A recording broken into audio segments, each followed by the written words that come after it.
Jeffrey Epstein, ये नाम सुनते ही आज दिमाग में बहुत कुछ आता है।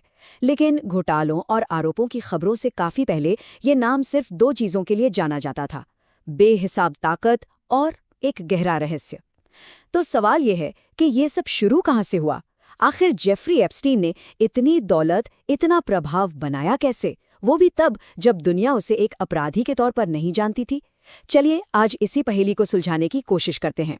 और यही यही तो एप्स्टीन की कहानी का सबसे बड़ा रहस्य है। जरा सोचिए, एक ऐसा अरबपति जिसकी दौलत के बारे में किसी को कुछ नहीं पता, मतलब उसके सबसे करीबी लोगों को भी ये नहीं मालूम था कि आखिर ये पैसा आ कहाँ से रहा है। और जानते हैं, यही राज, यही पर्दा उसे दशकों तक दुनिया के सबसे पावरफुल लोगों के बीच बिना किसी रोक टोक के अपना काम करने की आज़ादी देता रहा। तो जांच शुरू होने से पहले एप्स्टीन की दुनिया कुछ ऐसी ही थी। वो खुद को एक फाइनेंसर बताता था, लेकिन बहुत ही ज्यादा राजदार किस्म का।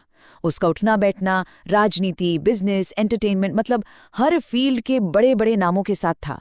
वो सच में एक पहेली की तरह था। तो सवाल वही है, उसने ये सब किया कैसे? देखिए, उसका जो असर था ना, वो सिर्फ पैसे की वजह से नहीं था।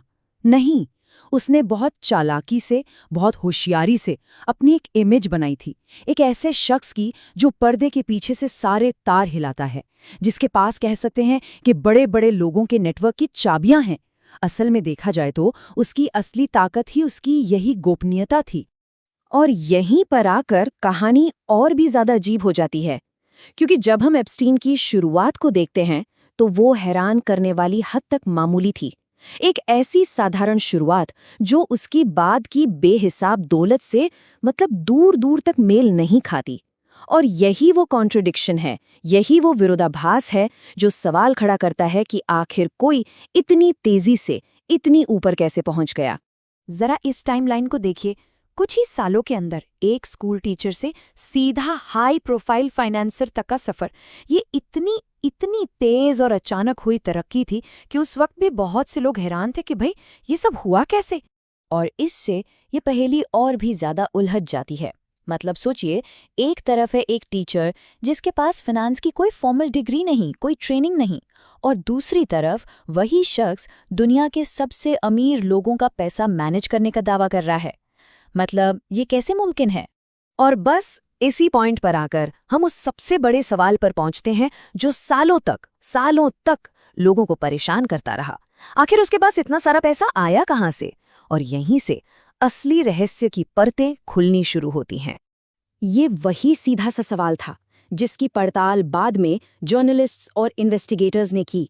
पैसा आ कहां से रहा था? क्या वो सच में कोई फाइनेंस का जीनियस था, कोई जादूगर था, या फिर पर्दे के पीछे कहानी कुछ और ही थी? और पता है सबसे बड़ी बात क्या थी? कोई पेपर ट्रेल नहीं था, जीरो। उसके फाइनेंशियल ऑपरेशंस के बारे में पब्लिक में लगभग कोई जानकारी नहीं थी। और ऐसा नहीं कि ये गलती से हुआ हो, ये जानकारी की कमी जानबूझकर रखी गई थी।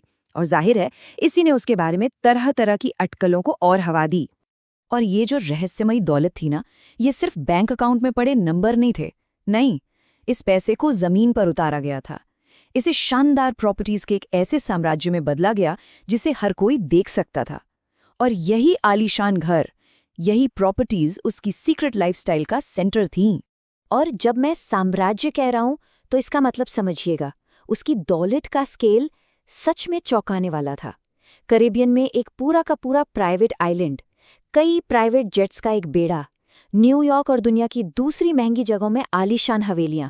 और हाँ, यही वो जगह है जो आगे चलकर क्रिमिनल इन्वेस्टिगेशन का सेंटर बनने वाली थी। ये पूरा का पूरा साम्राज्य सीक्रेसी के यानी गोपनीयता के एक बहुत मजबूत पर्दे के पीछे बनाया गया था।